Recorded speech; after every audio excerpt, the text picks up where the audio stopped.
Ladies and gentlemen, it's 9 p.m.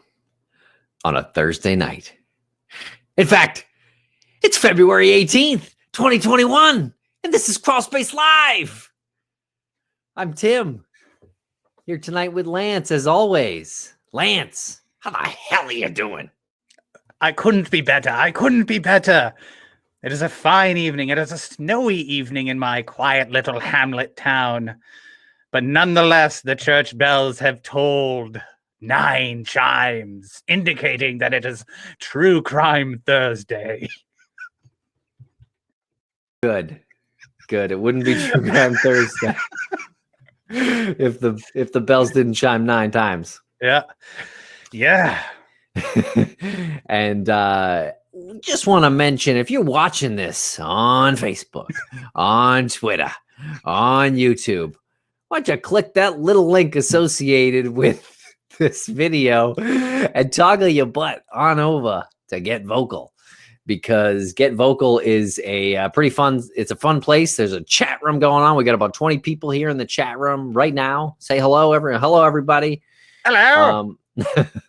And come hang out, chat with these people. These are great people. These are our friends. Come hang out. And the God's honest truth is we can't look at Twitter, at the comments on YouTube, or at Facebook in real time and Get Vocal at the same time. It's just too crazy. So we only do Get Vocal. So come here, please. And Mimi said she toggled. Mimi toggled on over. So good. Hey, Mimi. Mimi toggled over. Just follow Mimi's lead. Just raise that little mouse. Raise the mouse. Just click it. Just click. It ain't that hard. I think my favorite part of the intro is how you seem confused, like surprised that it's Thursday night. I don't understand what that is either. I didn't really workshop that, but it became what it is, and I'm just gonna go with it. I'm laughing so hard my desk is shaking. I don't know if you see like the camera moving. It'll keep evolving, I'm sure. But thanks to everyone who's here tonight, and thanks to everyone who helped share our podcast from earlier today. We had some podcaster friends. A lot of the shows on the Crawlspace network helped us out. Shiloh in the chat room, big shout out to her, and some of the other shows who played our missing promo today, and Morph, who did that yesterday. I thought that was really awesome. So big thanks to a lot of our peers who are helping us out, and their continued promos that they're helping with as well. And I think that's just awesome. So we're here to return that favor too. Yeah. And today on Missing was an interesting episode. We were pushing Phoenix Colden's disappearance in a promo. And then we also were pushing our promo with several of the PIs for the missing cases. But today's episode was a different case, a new case that was previously unknown to our audience and really to us until this episode. It's the disappearance of Samantha Tapp, and Jason Watts was on for that. He's in the chat room right now. Chief Lou Barry was on too. Chief was great. And this is it's really the beginning stages of the buddy cop drama that we're going to start producing as Crawlspace Media. It's called Chief Lou and the Cowboy. Well, that's the working title. Chief Lou and the Cowboy, and it's about, the seasoned PI, former police chief, and then the renegade Texas cowboy who is you will stop at nothing and breaks the rules, but always gets it done. Yeah, it's a lot of like north-south humor, like Yankee ways versus Texan attitude, which could lead to civil war, which actually brings us to the topic here tonight, Lance, doesn't it? It does. I mentioned Texas. I want to get this out of the way. I can't express enough frustration about what's going on in Texas. Our friend, shout out Susan, is experiencing some pretty difficult stuff right now. Her parents have lost power. Their pipes have burst. I think the battery on their generator just died. She lost power briefly. It came back on, but this is a serious thing that's happening there. And it's It's so frustrating because we care about all these people that are in Texas that are our friends and our fans and our listeners, and we can't do anything about it because we aren't there and we are not in a position of power to flip a switch and turn it back on.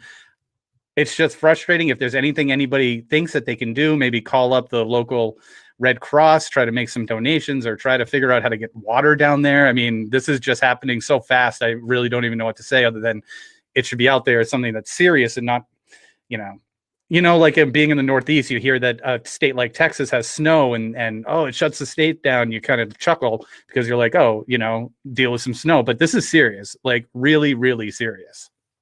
And it's not going to let up anytime soon. Well, our hearts go out. Yeah, I have no solutions to offer. I'm just following along as well. Yeah. Yeah. I mean, it was a system not ready for what happened, and it happened. And no one admitted that it could happen, which is the problem. And they're still not admitting that they're still making it political. Like people are literally dying. Yeah. All right. Well, Lance, our episode this week for Crawlspace was a very interesting one, and it was only part one. It was part one of our interview with Jitarth Jadeja. Oh man, I was really hoping I was going to nail that. I was really practicing everything. You just said nailed it. Jitarth Jadeja. Okay, it was a little stutter. He is a very compelling man who is a former believer of QAnon. And part one aired today, and part two is airing on Saturday. And we have him here tonight, Lance. Fantastic conversation that we had with him a few weeks ago that is being aired, like you said, today and and on Saturday. Yesterday and Saturday. Oh, yesterday. Yeah, yesterday. And anyway, so fascinating. Just love the idea that we get to talk to somebody and get to kind of dig into the notion of this brainwashing that happens with this cult, which I think is more dangerous than any cult that's out there. And there he is. He did not comb his hair per requested. Thank you, sir. Yes, no worries. Hang on. I'm just trying to fix up my mic and stuff. Sure. Sounds good. Looks good. How's it going? Yeah, pretty good. What about you guys? Doing great. We're rocking and rolling here on a True Crime Thursday night. A lot of our friends hanging out in the chat room. It's it's a fun night. Nice. Thanks for joining us. Yeah, no worries, man. Like, it's afternoon here. It's like 2 p.m. I was late because I thought it's actually 1 p.m. See, this was the problem. I thought it was at 2 p.m. I don't know why. And I thought I was getting ready, and then I was like, no, I got another hour, dude. Don't worry. And then 5 minutes before, I just checked the email, and it's like, oh, no, it's still 2 p.m. And then thank God I checked the time on the Eastern Seaboard, because it was like, no, fuck, 5 minutes, dude. So we were, you came into our world because you featured on a CNN documentary that Anderson Cooper, I guess he was the host of and a producer on. Before we get into that, Anderson Cooper actually called us after he saw your interview and said he said that we made him look like amateur hour. He was like, you guys have your shit together. I look like a sophomore over here. He actually quit CNN. Oh, really? But that's actually awesome. Are you serious? No. I lie quite a bit. Sorry. to make us look better. We wouldn't be here if I wasn't quite so gullible. So I guess. Oh, but good segue. No, it was good. I liked your interview. I think the long form interviews obviously can go into more detail. Absolutely. Yeah. And we did go into some incredible detail, and you really opened up, which we are real appreciative of. And I want to ask about your father, first of all, because I know we spoke a few weeks ago. And that kind of comes out in part two, where you spoke a little bit more about that, that he is a believer in Q. And I just wanted to first ask about that, if there's any update with your father. Yeah, I guess. I mean, he still believes in Q, right? But it's a little more nuanced now. After Trump lost, I think my dad said to me, Jitarth, I think Q might be lying, right? And I'm like, dude, oh my god, what the fuck? Like, oh my god, all right, don't. I was like, okay, don't push him. I'm like, oh, okay, that's interesting. Why do you think that? Like, I don't know, and it's it's just something just isn't right. And I'm like, okay, I'm just gonna leave it there, right? I'm not gonna push it. We'll just leave it with him.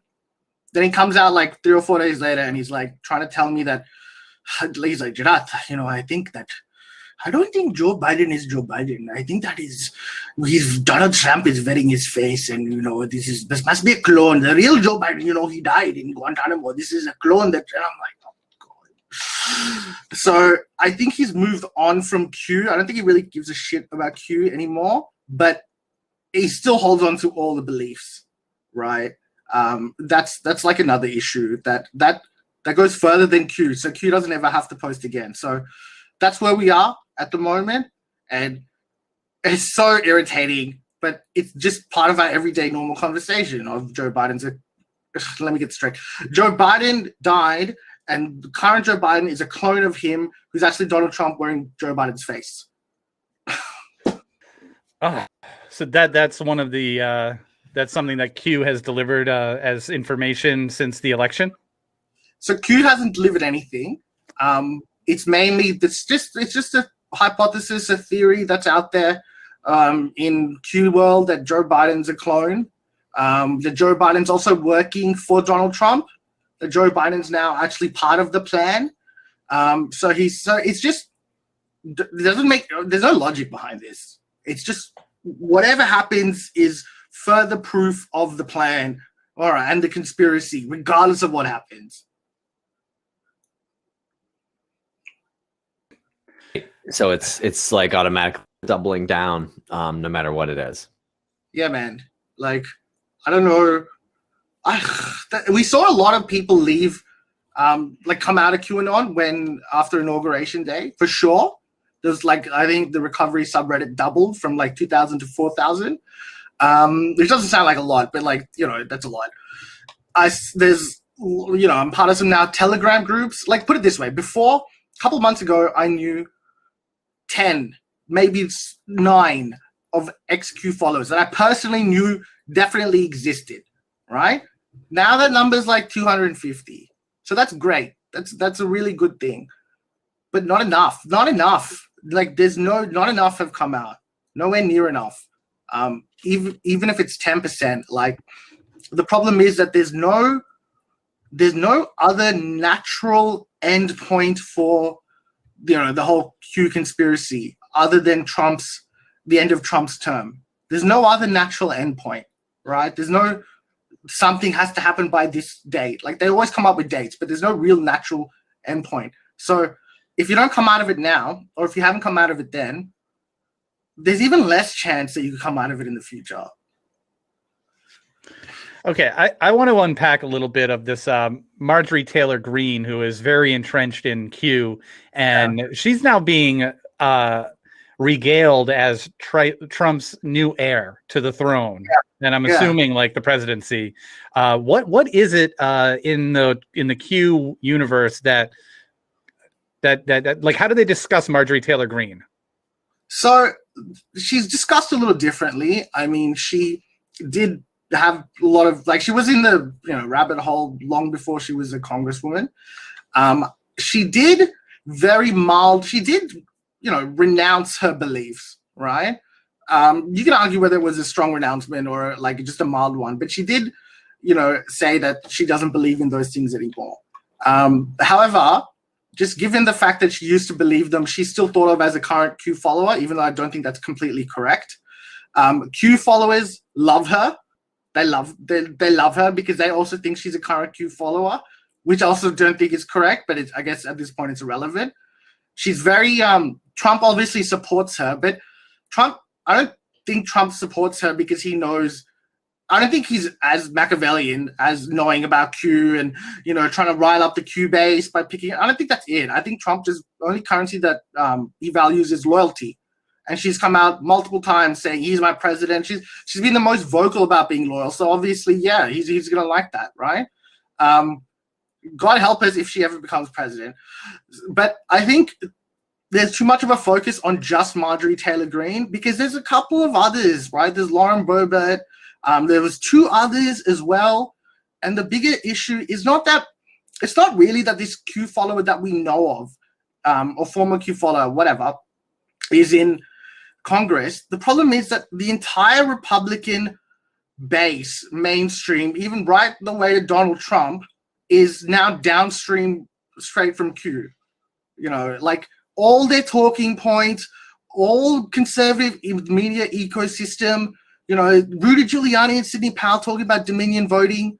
Like, Dominion came from the Q circles, not from Q, but from Q circles. It was there, right? And like, you can track it. It was mentioned first in like November or December 2017, mentioned periodically every few months. Then I think around November 11 or 12, there was a flurry of activity on 8chan on the Q board about Dominion voting. And then Ron Watkins, who was the administrator of 8chan, which still is, he just says he's not, retweets some of this crap that the Q boards came up with, tags Chanel Rion from OAN. For some reason, she then interviews him, because he also tagged like Rudy Giuliani and all this stuff on Twitter. So she interviewed him for some reason. Maybe she also knew who he was and wanted to hear what he had to say. Then he talks about Dominion voting machines there. Trump retweets that, and then boom, it's everywhere. So like, it's just mainlined, and the Republicans don't even realize that's the whole thing. Like Ted Cruz and his election fraud stuff. It's like, dude, where do you think this push came from? It didn't come from normal Republicans. It came from like the Q base, who are now Donald Trump supporters and now Republican base. And that's, I think, more a pressing concern, is how the Republicans have been completely taken in by this Q talking points that are downstream and they don't even know it. They can like Q light, basically. Okay, I have a lot of questions, and I know the chat room does too. Our coworker Jen does as well, and I'm gonna open up the 4th box here because I think it's gonna be that kind of night. And I'm gonna open up. Jen asks, "Does Q posting even matter anymore, or is it just a sustaining conspiracy machine at this point?" Yeah, it doesn't matter anymore. Right. You're 100% right, Jen. It is a self-sustaining conspiracy machine. It's always been like that, and now it's reached critical mass where it doesn't even need Q. But then I guess that begs the question that if Q did come back, that would only supercharge it further. So either way, like, the rate of growth is going to be pretty high. So yeah, you're right. It doesn't matter if he comes back or not. And how important is Twitter to this whole mechanism? Well, I mean, it's irrelevant now because they banned all Q people from Twitter. You know, before, but they banned Donald Trump as well. It's like, look, before there was some element of control Twitter had over the Q conversations, right? Or even over Trump's behavior. They couldn't directly violate Twitter's rules, or at least the ones like, you know, that are particularly sacrosanct to them. They couldn't threaten violence and openly talk about murder. You know, Twitter could also put those little like tags about false information there, right? There was an element of control that Twitter had over this area of conversation, and they lost it all when they banned them. Now they have no control. Now it's gone to Parler, it's gone to Gab, right? And these places they're way more like Wild West, right-wing, conservative. There are no neo-Nazis and fascists and, you know, anti-Semites on Twitter, but there are all on these platforms, and you've just pushed them there. And now you have no control over what happened. Zero, right? And for what? What was the benefit? If you were going to ban them, you should have done it when they first started popping up. They've already reached critical mass. Like, you're not going to stop this. Like, that's what Reddit did. Reddit banned Q followers, the subreddit, like very early on, because I think the mods did something stupid about doxing. And that really put a big dent in it, because then they had to go to vote. Like, it's sort of like, it really put a dent in it. Twitter hasn't done anything. They've gained very little and lost something that was important, I think. So Twitter is irrelevant in regards to this now. I think I know you've said this before and it's part of your story, but I think a lot of people are just curious here how you got involved. And I feel like, you know, you come across as very, very friendly, very, you know, a good sense of humor and just a good dude. And it's hard for people to wrap their heads around, like, was it a gradual transition? Was it a sudden transition? Did you realize it? What point did you realize, like, I think this isn't right and I'm in too deep? Can you fill us in a little bit on that process? For sure, it was a gradual transition. I first heard about it via YouTube in I think 2016 December or November, I think. No, sorry, actually, let me back up. I guess it started with Trump's election in November 2016. Between November 2016 and about December 2017, I'd fallen down into the rabbit hole because I had zero trust in mainstream media, and I was looking for alternative media sources. You know, just the fact that everyone said Donald Trump was going to win was a long culmination of a process that began with weapons of mass destruction. Like, I don't trust these people anymore. Either they're wrong or they're stupid. Either way, it doesn't matter. So that's when I looked for alternative media. That's how I found Alex Jones, and it kind of went from there. So when I found Q, I was already pretty deep into conspiracy theories. I was first heard about it when he got recommended to me on YouTube in, I think, around November 2017, but I didn't pay it much attention because it was always recommending some, you know, conspiracy stuff because that's all I was watching. I then heard about him for the proper first time on Boxing Day in December 2017 on the Alex Jones show. It wasn't Alex. So Alex does this thing where he has like the first 3 hours, he hosts the show, and then he has like a guest host for the last hour. So this guy was guest hosting. His name was Rob Dew, and he had two people on. One was the board owner, the creator of the original Q board back on 8chan. And one was, I think it was some other guy who was working with him. And there were two, like Pamphlet Anon and Baruch the Scribe, and they were talking about this, you know, anonymous insider who's dropping, like, you know, government secret information, blah, blah, blah. So that's when I first started paying attention to it. So that was pretty gradual. But there was something that happened very quickly. And that probably took place, I can't remember when it was around. It was probably about a month or two after I found out about Q, and I was just looking at it. And I made a very conscious decision that, look, I don't, if this isn't true, then I don't want to know. Then this has to be true. Like, otherwise almost nihilistically, I didn't see any hope. I thought that I made it almost a conscious arbitrary decision. No, it was a conscious arbitrary decision to believe in it, right? To be like, look, I'm going to believe in this. I'm going to be an optimist, right? I'm going to have hope, and I'm going to believe in this crazy shit that's coming out. It didn't start out as super nuts. It started out much more secular, much more bipartisan. It was Republicans and Democrats. It was a continuation of the Pizzagate stuff, right? Which, like, you know, obviously that's crap, but like in a world of Jeffrey Epstein or post-Jeffrey Epstein, the idea of a elite pedophile cabal is not altogether as crazy as it would have been at one point. It obviously gets way crazier than that. And then, so it started out with simple, like, it's stuff about geopolitics, about weapons deals to Saudi Arabia, about North Korea's nuclear weapons program, right? Then the crazy shit happened later. This, you know, he'd start talking about Angela Merkel being Hitler's daughter, right? People speculating where Donald Trump is a time traveler. And it sort of happened slowly and slowly.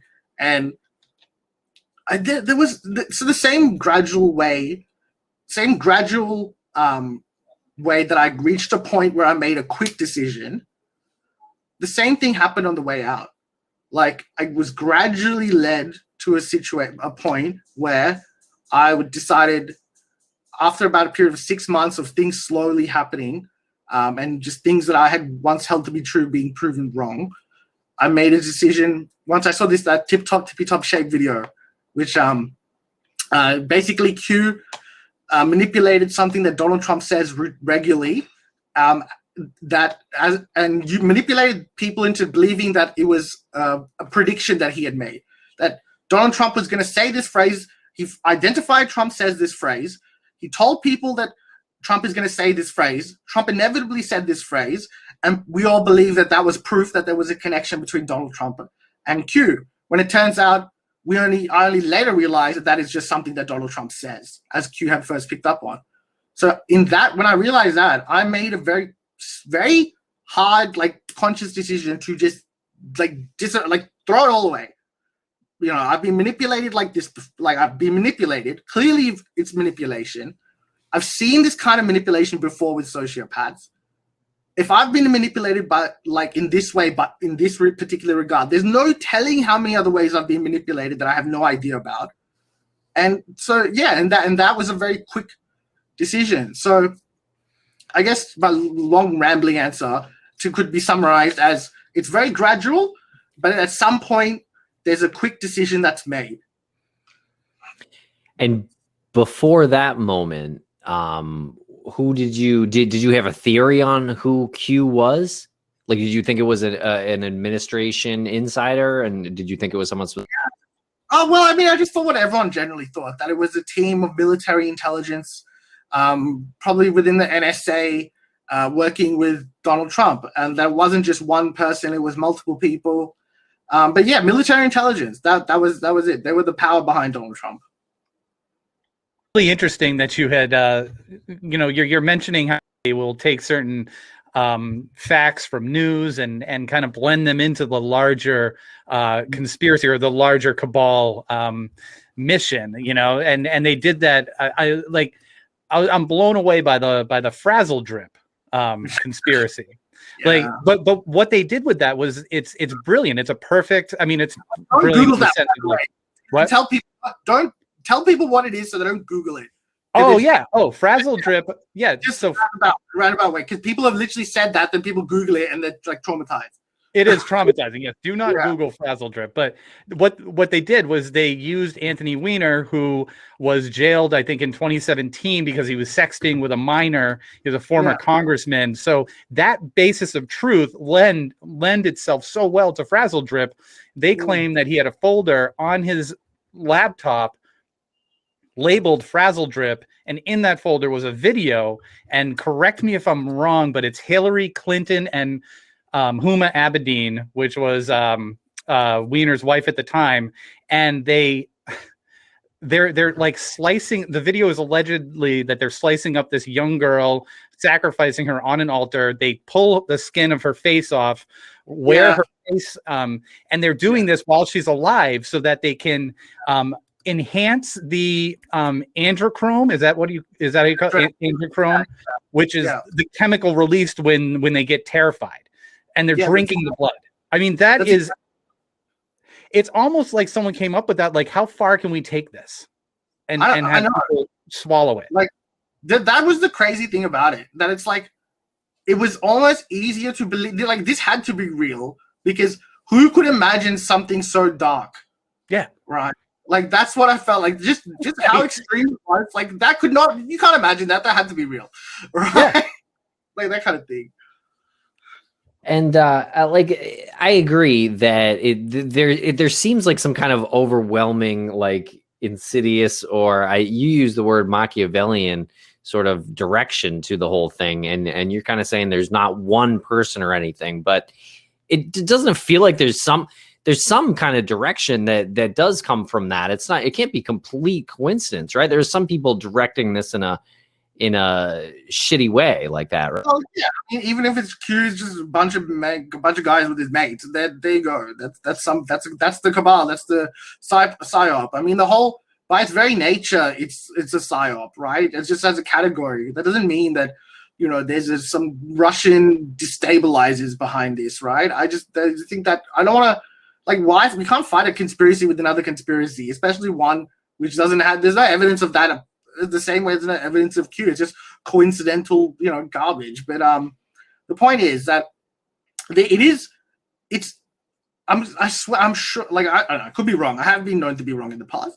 But like, Q, I think is a sociopath, because they're just.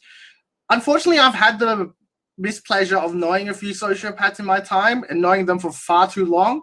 and they're very good at manipulating people. And I mean actual sociopaths, not people who are accused of being sociopaths, like politicians, or Republicans. Like that shit, that's so dumb. It's like, dude, you wouldn't know a sociopath if you saw one. They're that good, right? And they can manipulate people. So it's impressive, really. It really is. So think about the mechanics of this. The first, you would have had to observe Donald Trump very closely to know that there is a phrase he uses every few months, right? Tip-top, tippy-top shape. Then you would have had to come up with a way to use that information to plant a request for this phrase as proof of a future prediction, right? On top of that, you would then know that people wouldn't go any further than just looking at the phrase being said, and they'd only go one level deep. Like, it's genius, really. I was very impressed. And just that level of manipulation is Machiavellian, and it's completely sociopathic. So that's what I mean when I mean sociopath. Like, one sociopath, a good, like an actual sociopath, 100%, he could pull this off by himself. Do you think a lot of the people who Dr. Scott brought up a pretty good point that everyone's home, they're quarantined, so they have more time essentially to look up these conspiracies online.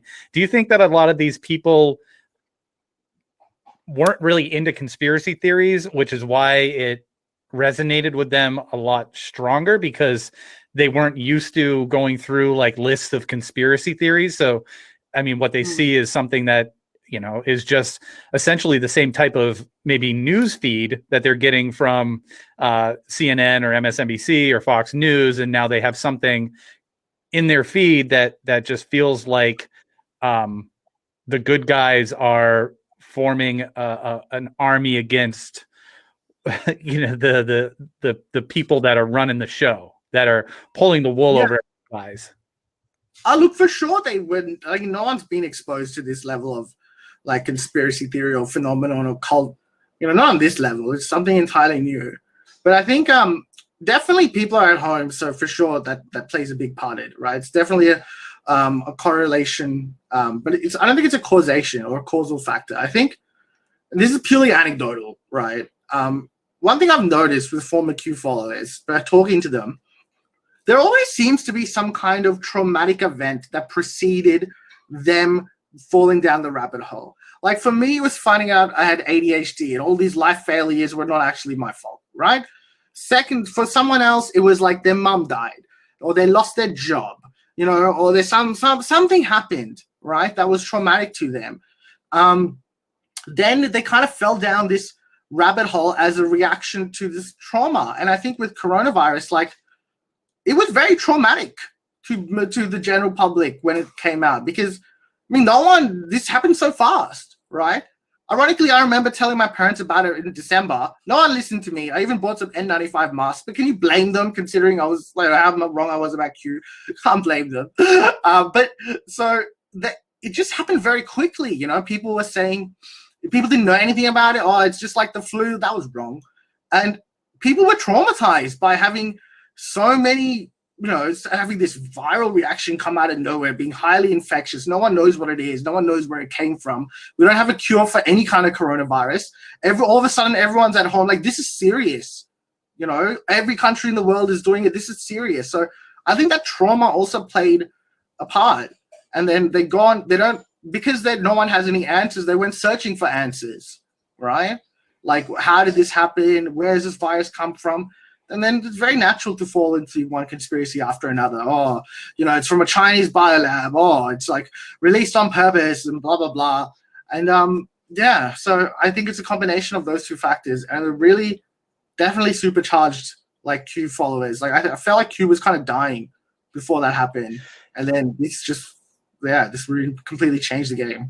Yeah, that's really interesting, because I was just going to say, it's almost as if whoever was behind Q was seeing that the energy was maybe sputtering out a bit, and maybe it was time to say, well, this was an experiment that didn't really go very far, or went kind of far, but the energy, the collective engine is starting to sputter out, and then, as if handed a gift, They're given a pandemic that hasn't been witnessed in 100 years, on top of the fact that the leader of one of the most powerful countries in the world starts calling it the China virus, and he presents a conspiracy that it's been concocted in some lab in China. So it's like Q was just handed this gift, and I feel like while we knew that the virus was very dangerous and contagious pretty quickly, like you said, like it happened so fast, I feel like no one really understood the trauma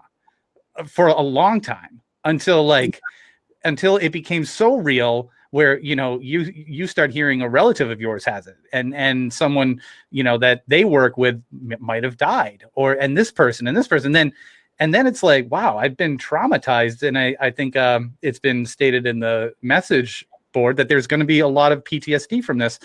My long-winded point is, what a perfect storm for Q. You have a leader that's going to support it, members of Congress that are going to support it. For whatever reason, wearing a mask has to be a conspiracy and a violation of rights. So then you have an incredible amount of people who are opposed to that. I mean, they just sunk the hooks right in at that point. They didn't even need to do anything. They didn't trust the mainstream media, because I'm like, right.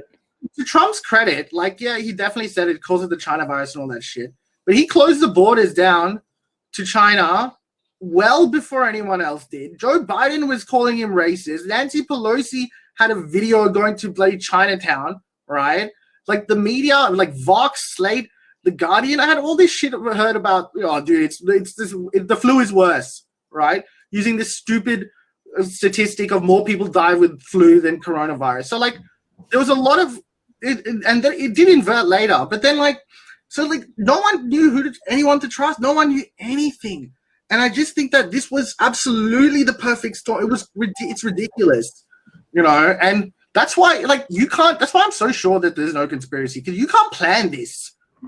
Okay, you can't plan. There's too many factors. It's very hard to plan anything more than, you know, like a plan with more than one or two moving parts. There's too many variables.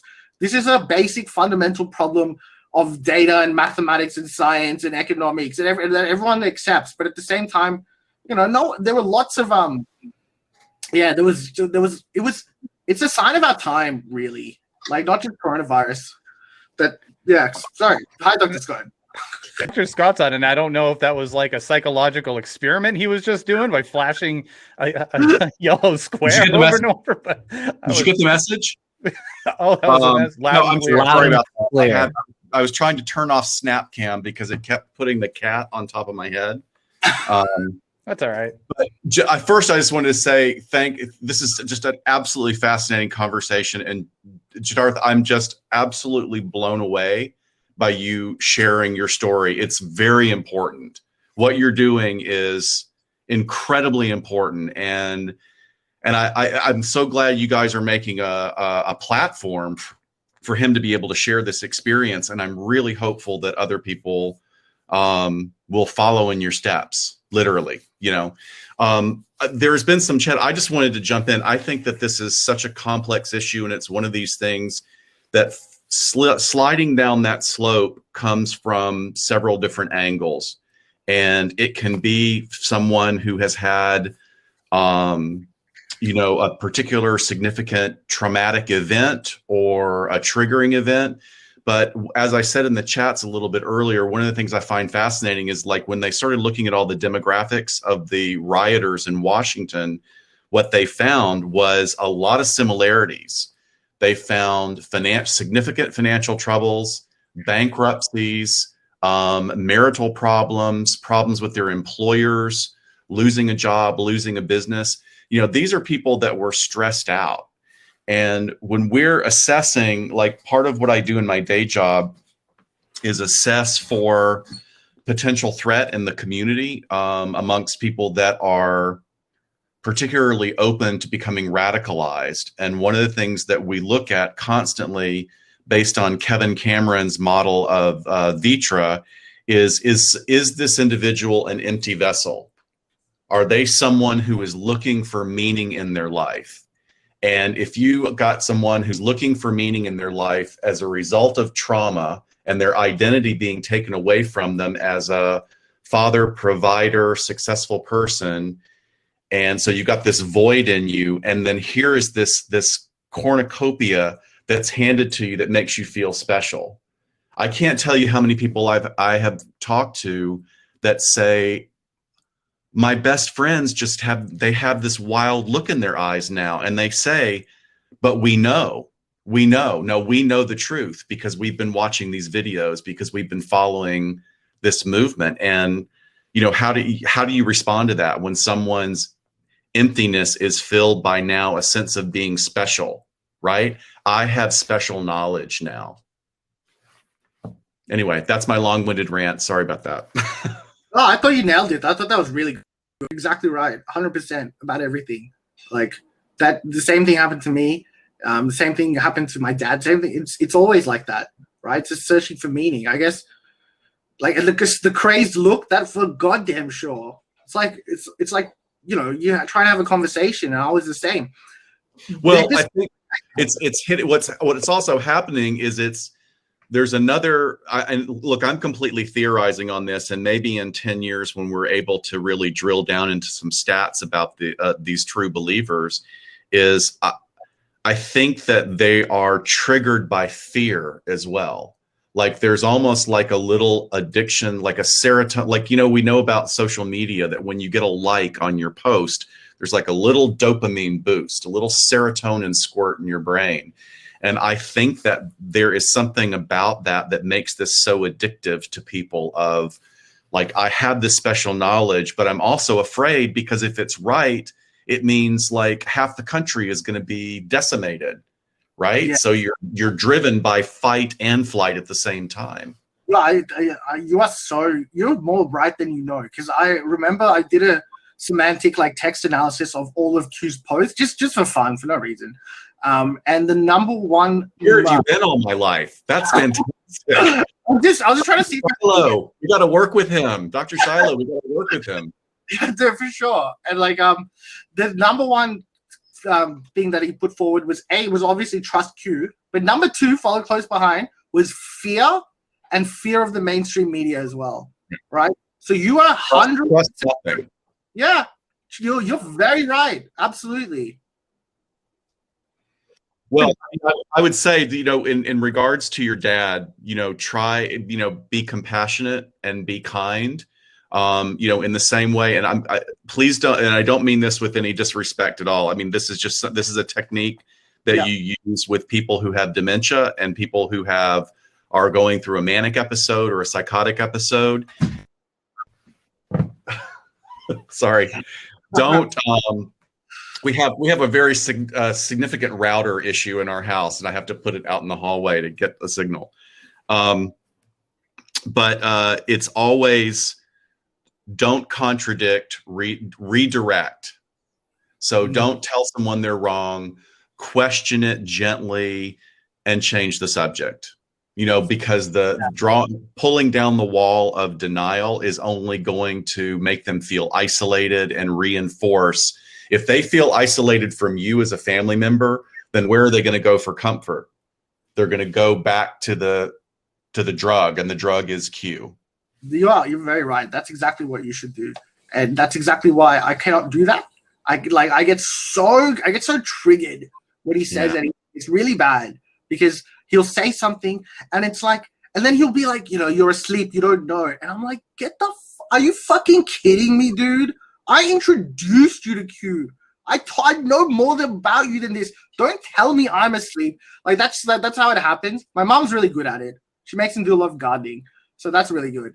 But like my dad, I cannot talk about it because I get so angry and like triggered, and just because he's doing the same things that I realized I was doing.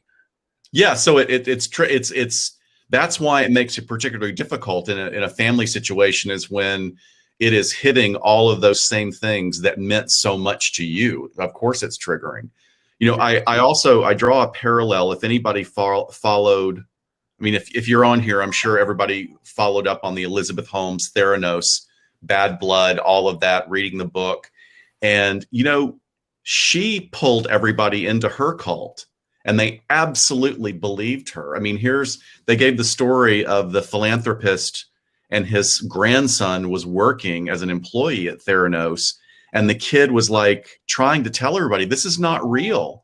She's not able to do it. And no one would believe him, not only his beloved grandfather. So yeah, this is a complex monster that we're going to be dissembling for the next decade. I don't think it's going away. No, I don't think it's going away. Okay.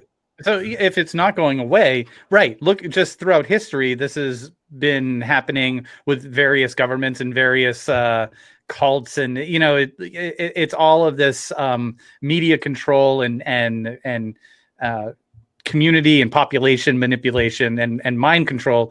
Is it never going away? Because I mean, it happened in World War I, it happened in World War II, it happened here in the 60s, 50s and 60s, and it's happening with QAnon now. Is it? And I'm just like, that's just recent history. I think that it's hard to compare those particular examples. Those are all excellent examples. The problem in comparing them is that social media and instantaneous transmission of data and information or misinformation didn't exist at that time. So, killing the Hydra at this point in history is going to be very difficult, because it's not 9 heads for every one you lop off the monster. It's 20 heads. But as I was discussing with Morph earlier, we were texting in the chat pane. My theory is that we will see it recede as the economy improves, because when the economy improves and when the pandemic comes under more control, people will be able to get back to somewhat of a semblance of normal life. And I talk about this in when I do my private practice work. It's like somebody comes to me and they're like, I have these awful habits, or I want to lose weight, or I want to do this. And I always try and explain to people, it's much easier to put positive things into your life than surgically excise the bad things out of your life. Because if you will start, like the example of somebody who's trying to lose some weight, I'll say, look, I'm not going to tell you to diet. I just want you to drink more water. Can you try and up your water intake? And can you walk around the block? So let's just add things. You can eat whatever you want to eat, but let's just start with this. And I feel like the parallel I take there is, the more the economy improves, the more we get the pandemic under control, the more, and I am hopeful that our current administration will put some really great programs in place that start to shift people's thinking, and that will mean less magnetic attraction to things like Q. But that's all. But that being said, next week there could be something even more toxic that explodes. I think this is what we have to deal with from now on. No, I think you're right, because I don't think it's a coincidence that as my mental health and my social isolation decreased, that I started to question Q. Like, it's not a coincidence. The only thing is, I think you're 100% right. When the economy improves, the only thing is, I don't see it improving for a long time. Like, all the actions taken by the governments, I mean, we haven't even started to feel the economic consequences of shutting down the economy for so long. Right. We haven't begun to feel that. Right. Secondly, the Reserve Bank, the 60% of US dollars were created this year. This year, they are printing money, figuratively, obviously it's digital, but they're printing money at a rate that's historic. And on top of that, interest rates around the world are at historically low levels. They can't go lower than this. So they are desperately trying to kickstart this economic recovery that we could be after the coronavirus. First, coronavirus is bad enough. Then we'll have this economic recession. This could be a depression worse than the Great Depression. I've seen economists, they're talking about this for a long time. Like, coronavirus was the catalyst to this coming around. And I hope that doesn't happen, right? If people think the economy... Those are very good points. I mean, that's something that cannot be ignored. I think you make very valid points.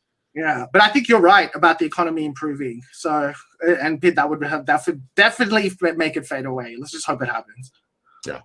Well, let's hope that these other variants of coronavirus are taken seriously, and hopefully there are vaccines that are being developed right now for that these other variants. But I mean, that's one thing that I'm afraid of as well, in addition to the economy, which is right when people start feeling a little bit more comfortable, and maybe you start to see the coronavirus numbers start to go down, and the economy feels like it's getting better, and then you get this other variant, and then it's like, okay, we got to go back again. We got to start, socially distancing again, and putting the mask back on, and now we have to wear double masks, and now teachers are furious because they're not being prioritized for vaccines, and now you're insulting and offending an entire industry, like an entire industry is the wrong word. It's a Profession. It's a profession, but it's like what they're doing is educating children. Now you're affecting the education, the system, the educational system. I feel like, yeah, you're right. I mean, this could be worse. It just beyond financial depression. This is just systematic society depression. Yeah, I think that will look. Every virus outbreak has multiple waves, right? This always happens. There will be multiple waves, multiple variants. That's inevitable, right? Viruses are constantly mutating. As long as it doesn't mutate into something much more lethal, because it's already highly infectious, right? Which most likely, overwhelmingly, will not. However, having said that, look, this vaccine thing is actually amazing. I think it's a testament to like the will of humanity almost. Like legitimately, we had never found a vaccine for any kind of coronavirus ever in like decades, right? Then in the space of 1 year, we came up with multiple vaccines that can also be adjusted to work with multiple variables, strains, right? So that's a genuine human achievement. So I think in that regard, we should be fine. I also think it's funny because Donald Trump did that with Operation Warp Speed. He did that, right? On top of that, the vaccines were created by the private healthcare industry in the US, right? Well, let me make one observation on that. I have relatives and friends at the CDC, and since SARS, they have been working on coronavirus vaccines. I mean, and what you're right, like in the last year was when everybody dove in, and we're all working on it. But that was done by those private companies. I don't want to necessarily give too much credit to Trump for making that happen. There was a foundation that had been laid for almost a decade. Basically. But fine. They've been working over a decade. What have they got? Nothing. Like he gave them $100 billion, right? And I heard Trump was in the lab mixing beakers. Ivanka was. That picture of Ivanka with the test tube? We could say any government would have done this. Fair enough. Yeah. That I completely agree, right? But like, I just think it's like, regardless, it is a human achievement, and then both the British and the US governments absolved the vaccine creators from any litigation, right? Which is important because they had to come up with it so fast. So they needed to not be discouraged from that. And I think that's a real positive, good testament story. So if we can do that, I'm sure we can find a way to figure out how to deal with Q. Yeah. I want to add too real quick about the vaccine. It's like 95% effective versus the flu shot, which has been around for what, I don't know, however many years, which is like 30% effective. So yeah. One of the things that the virologists are very clear about is that understanding viruses, whether they're man-made or have evolved of their own accord, is that they're living organisms and they want to survive. And the best way for them to survive is to become milder, because if you're so strong that you can kill your host, there's no way for it to survive. So from a biological imperative standpoint, the virus is driven to become slightly less lethal over time so that it continue. That's why the various strains of the flu are so hard to pin down, is they're just constantly, evading us. I don't think viruses are technically alive, though. I think they're technically dead. And they're constantly mutating, right? So you're right in the sense that the ones that stick around are the ones that become less deadly because they stick around. But then there's also ones that don't stick around as much, but still are very deadly, right? Yeah, but I'm not a virologist. What the hell do I know? Well, you're doing a good job. No, but I think these conversations are valuable to have as long as we're all willing to, like, because I love a group like this because every one of us is willing to go out and actually do real research and listen to experts, as opposed to, I mean, seeing a post on social media where somebody gives a very rational response about the vaccine and this woman goes, "Oh, so you're just going to believe what the CDC says?" It's like, well, why wouldn't I? I have been billions of dollars researching these things to try and save people. So yeah. Can you give me a reason not to believe them? Like, why is the onus on me to prove why they're right? Like, what is asserted without evidence can be dismissed without evidence. Don't just assert something. That's the critical thinking that's so necessary, right? And Pi Rational just think COVID was bad. Wait until the permafrost starts to melt. There's a ton of shit that's going to be coming out of that. It's like Mastodon, and we're going to get some saber-tooth viruses. Yeah. Oh yeah. Oh well, let's not get depressed here. In 5 to 10 years, we're going to look back and say, remember when we all laughed when Dr. Scott said we're going to get the saber-tooth virus? Well, we'll all have our android bodies by then. Yeah, we'll all be Joe Biden clones. wearing different faces. Wearing Frazzle drip faces. Yeah. I like how we brought up Frazzle drip and Jitarth was like, "Don't Google it," and Tim put the link right in the message. Don't Google it.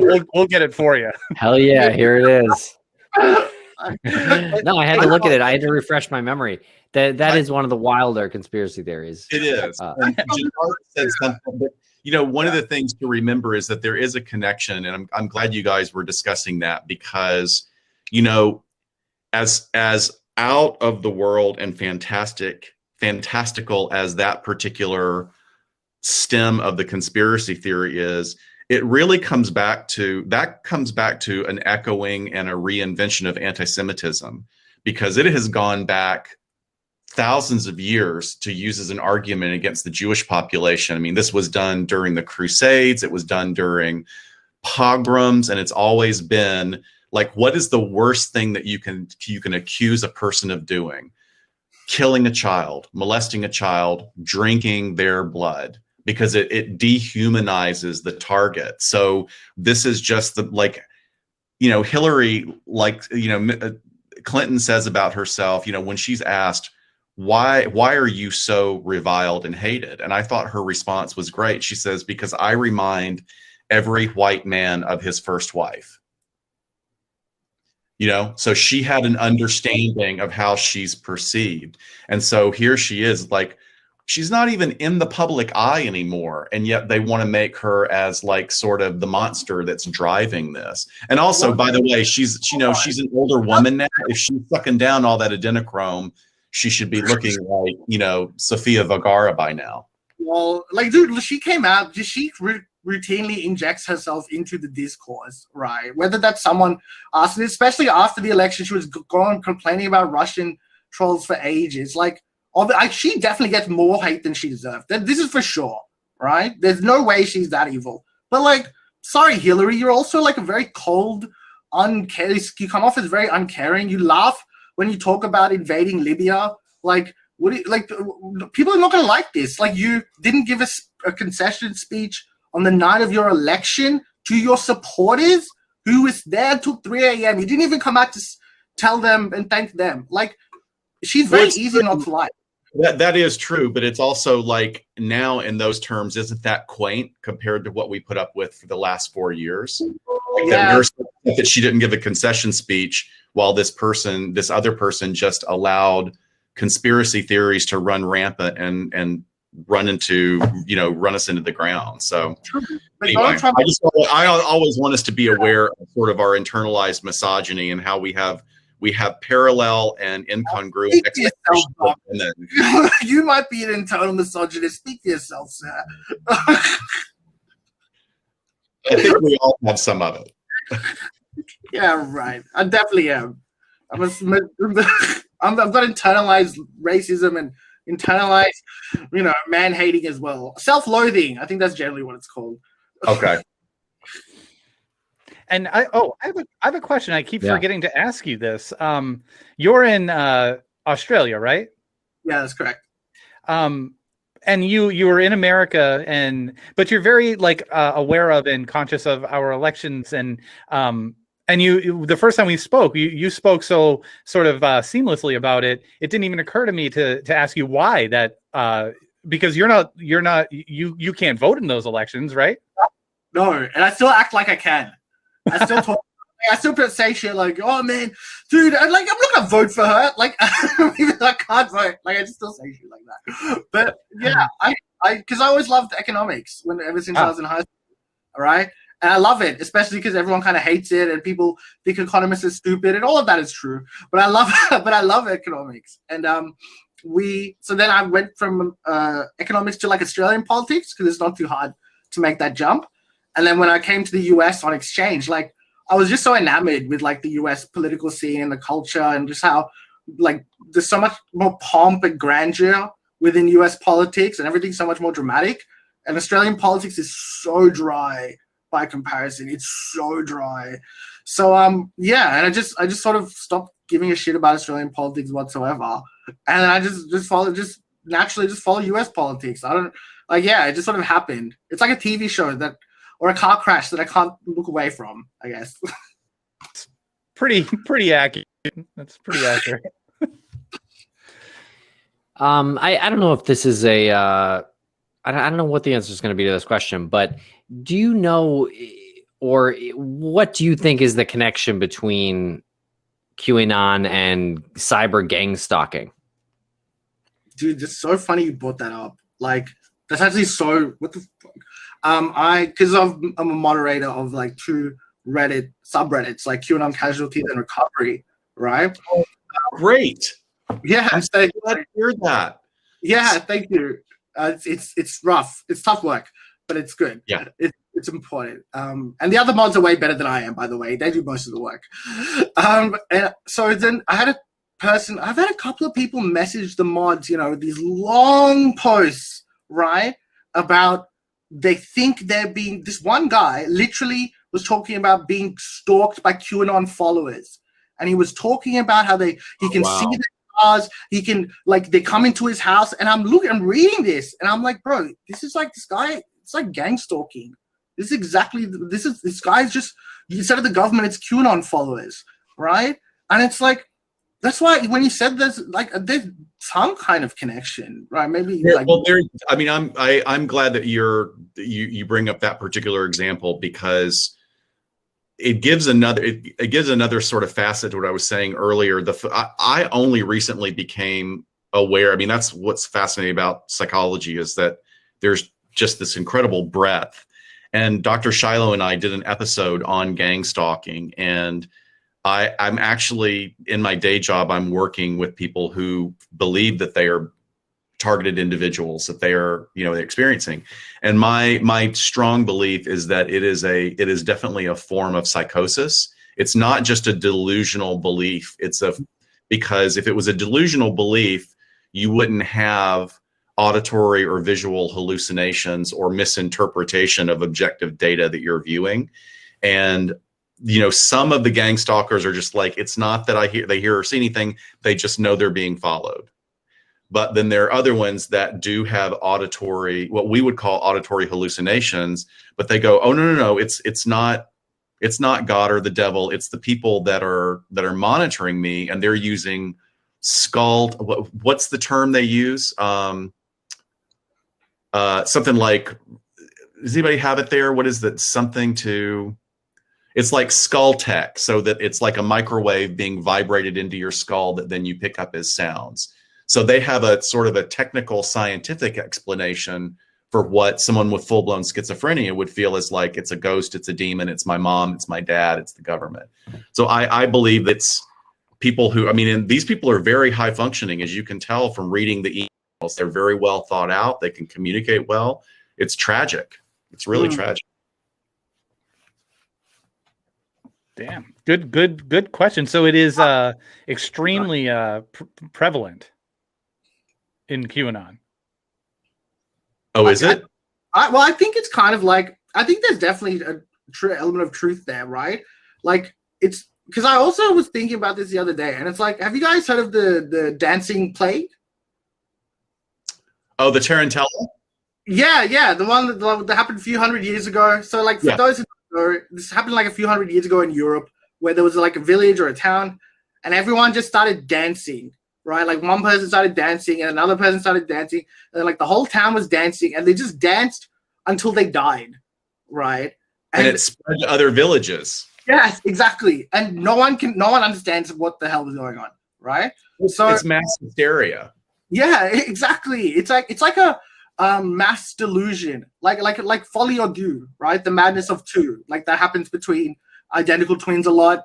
And also like where one person has delusions that sort of passes on to the other identical twin.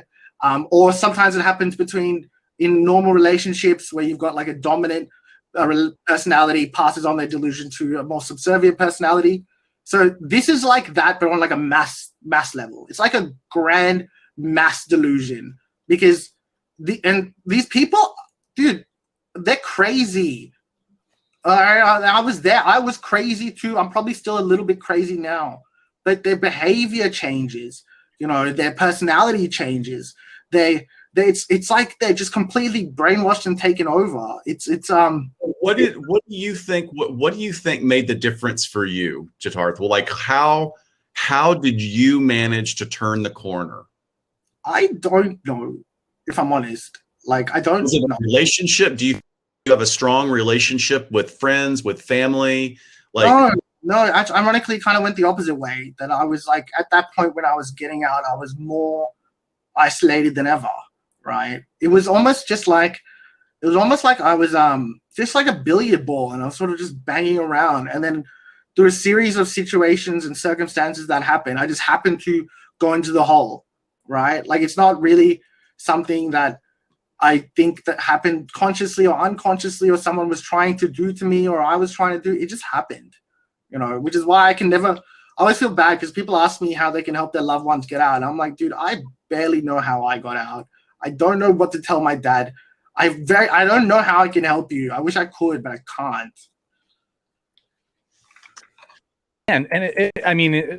Is there like a, I know you said that you can't do it, but do you think that there is some sort of maybe roadmap on getting out somewhere that you have yet to identify that you can communicate to people eventually?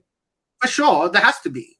There has to be a series of circumstances and situations that can take place to get people out of this, right? Of all the infinite possibilities that can happen, there has to be some that can lead to this. I think that yeah, go ahead, though. I was just going to offer, I mean, I've already said this about my experience of you in the last few minutes, is that you were a critical thinker. Despite the fact that you went down the rabbit hole or the wormhole or whatever, you are a critical thinker, and somehow you turned the corner and were able to pull yourself out. I'm going to assume also that, I mean, you sound, not only do you have critical thinking skills, you're very intelligent. And not all, I mean, I look at Marjorie Taylor Greene, that woman is not smart. And Laura Boebert is not smart. You know, and there's also something that look, I come from the South. We had guns in the house because they were used for hunting. My father was in World War II. When he came back, he didn't want to see any weapons at all. He was like, he's done with that. And we have also something in the US, we glorify gun culture. And it has become a lifestyle in modern times that it never was before. You used guns if you were for protection when you lived out in the boonies. You used it to go get your food. Now it's been commercialized, this whole thing, and it appeals to people who, I think, like Dr. Shiloh had said in the chats earlier, that have a whacked out sense of internal control. Like anybody that feels they need to carry around, you know, pose with like AKs behind their head and carry around concealed weapons, you know, there's something going on for you and the way you view the world. If you view the world as a scary place, then of course you're going to be sucked into Q. because all that does is reinforce the world is a frightening place. Yeah, I 100% agree. And like, I mean, I'm pretty sure that most like Navy SEAL 6 team members don't have photos of them with AKs above their head and whatnot, right? Maybe there's a reason why. But I think because they're so scared, because they do live in a very scary world, right? It's a very dark world to live in the world of Q. Right.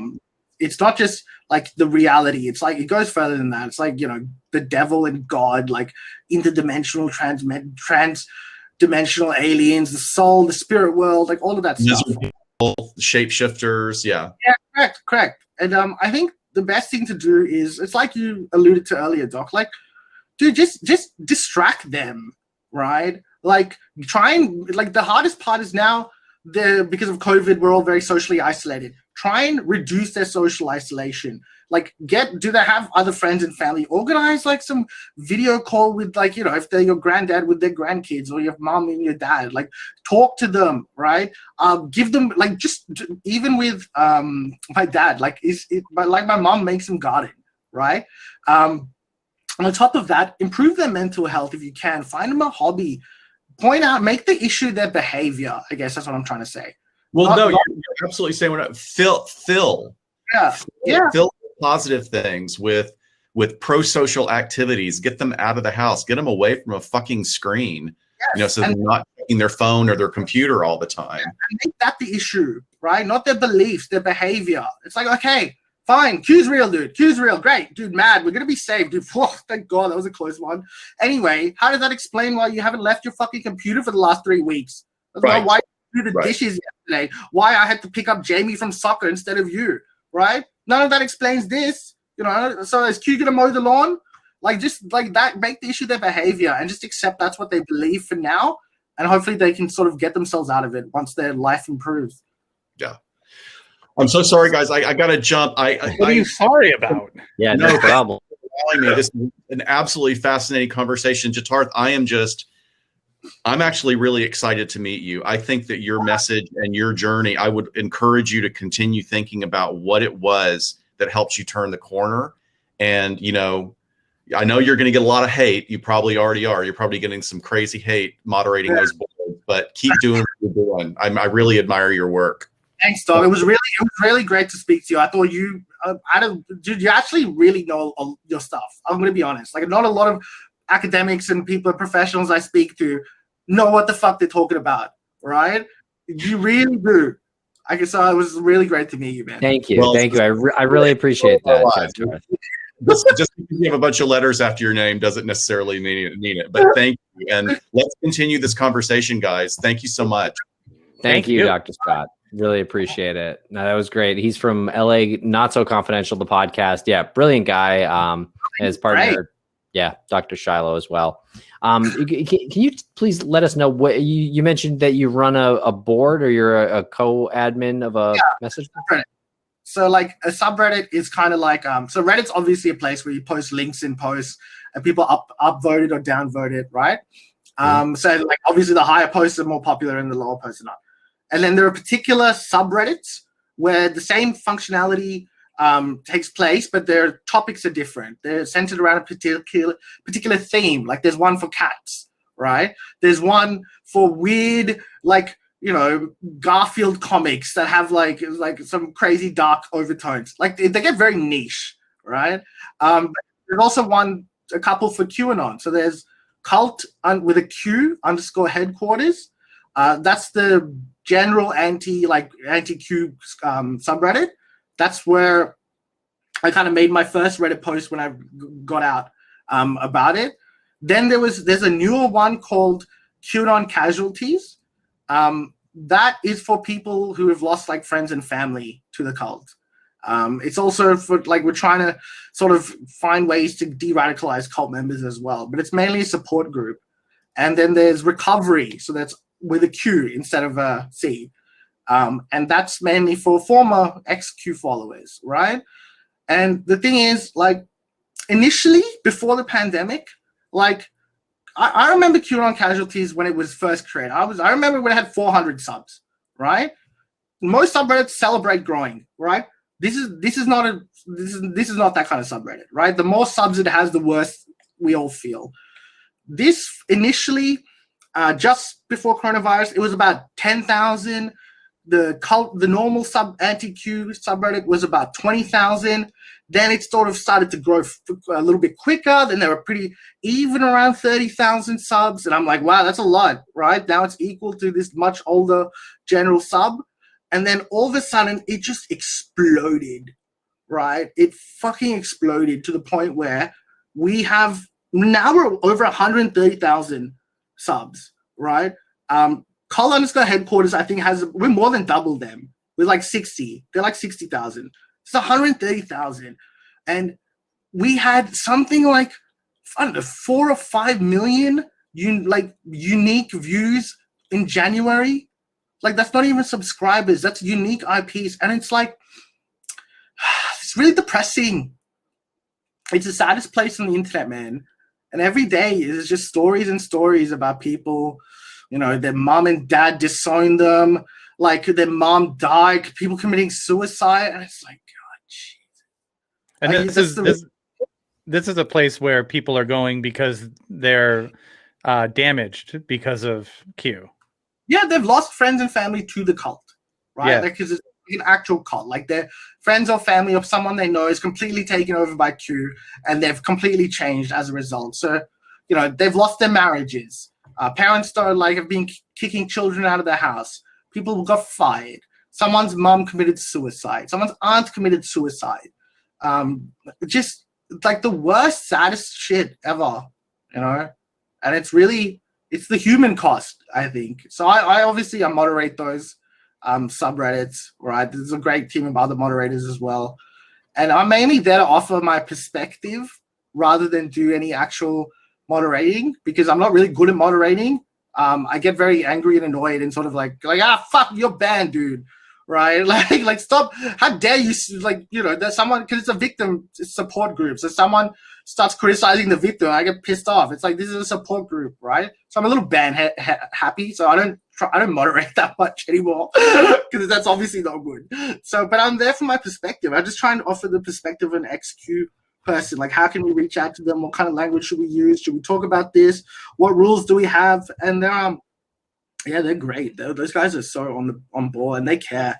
People do care about this, and it's nice to know that people care, and there is some place for all the victims. You're absolutely right. It's nice to know that a place like that exists, and I'm happy to know you, and that you're one of the moderators. I think, as Scott said, and we've reiterated too, it's important work, and we really appreciate you. No worries. I kind of look at it as like my penance, right? Yeah. Like, I fucked up. I fucked up. Sorry, go ahead. No, that's fine. Like, we're not going to be the ones that are going to say like, oh, don't look at it like that, because everyone's actions, everyone's words have consequences, and it just, it's all the platform that you use to distribute your actions and your words. And it'd be way worse if you were like, yeah, I got involved with that, is what it is. Whoops, gonna move on. I'm gonna start, focusing on my studies and just put that part of me behind. Put that part behind me. And I just think it's very commendable that you're putting yourself in a position where you listen to these stories, or you read these stories, and you interact with these people who are telling you these like heartbreaking, heavy stories, and it does a lot for them. I mean, it probably does more for them than you realize it does, and that's really commendable. So, yeah, thanks. But I think how do I say this? I don't think anyone has a right to tell someone else how they should feel, right? They can tell them what to do, but you can't tell them how to feel. So I think it's up to every single Q follower, XQ follower, to themselves make a decision on what their repentance should be. How should they repent? How much is enough? What have they done, right? So I don't want to say that other people who come out of Q and don't do anything and a little laissez-faire, it's not my place to tell them. Maybe they're right. I don't know. No one can judge apart from that person themselves, because they're the only ones who know what went on inside their head. I just feel like for me, yeah, I'm not done. I haven't done enough. Not yet. Well, open door for you anytime you want to come on. The regular show, a Get Vocal anytime. We're not going to Anderson Cooper you and one and done you. No, it's fine. Just hit me up, man, because otherwise I'll come on every week. It was so fun. Great. Oh, for sure. Yeah. Yeah. Thank you so much. Yeah. No worries. What do we do now? What was this window? We've gone 20 minutes over our allotted time, which is not surprising considering Closing the in topics. on a record. Yeah. Yeah. I was a little nervous when I think it was 10:02 we started talking about gun control, and then I was like, we're here for another couple hours. I'm surprised we wrapped that up as quickly as we did. That's so funny. It's so true. Well, this has been a great conversation. Thank you, Jitarth, and thank you everyone in the chat room and everyone online watching and watching the replay. We really appreciate it. Check out the episodes with Jitarth. Wow, really butchering that later. We'll get Dr. Scott on to pronounce it perfectly. You're not the only one. You will not be the last one. I have heard every single iteration. It could not. If it offended me anymore, I don't think I'd be able to admit.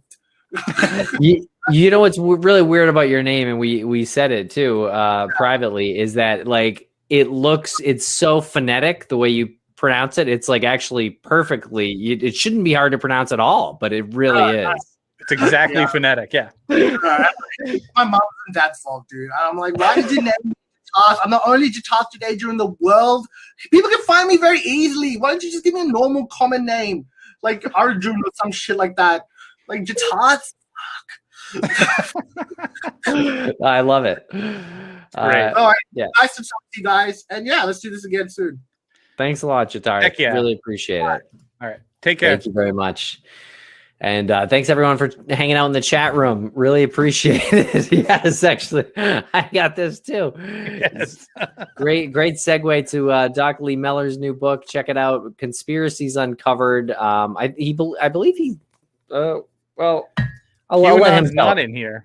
Yeah. QAnon is not in there. I think he made an attempt for that. Maybe we'll let him tell the story on the air. I'm not sure how much he can share about that, but kind of interesting. But anyway, it's a hot topic nowadays. Conspiracies, QAnon, things like that. Jitarth Jadeja, what an amazing guy to be so open and speak with Dr. Scott, forensic psychologist, about this. What a great conversation. Incredible. Unbelievable. The second I saw Dr. Scott's name pop up, I was like, this is a dream. Yeah. This is I'm a just gonna dream put this scenario. Kick my feet up and just coast through the rest of this show. That's how I felt. It's gonna be a real quick editing. No, really, that was really great, and I hope a lot of people learned something. And check out those Reddit subreddits. Those are pretty awesome. I had definitely heard of QAnon casualties before even hearing of Jitarth, so that's something that has certainly transcended, I would say. So definitely check those out, and it's good to know that there is a support group out there for people too. Okay. Anything else, Lance? Well, our buddy Susan just sent a message saying that she's doing okay. Yeah, it's still pretty rough, but she said, yeah, there's really not much more we can do than to just say that everyone's thinking about them, and yeah. So, not to end on a heavy note, but there's that little update, and yeah, I think that Jitarth is a real big Hillary Clinton fan. I think so. Yeah, I will say I met Hillary Clinton 3 times. Wonderful woman. Was never cold. Was never rude. Very, very polite. Very accommodating, and very warm. A warm individual, I would say. Did she ever? How do I put this? Did she ever take someone's face off and then put it on herself and then eat someone in your presence? Yes, but she did it in a very motherly way.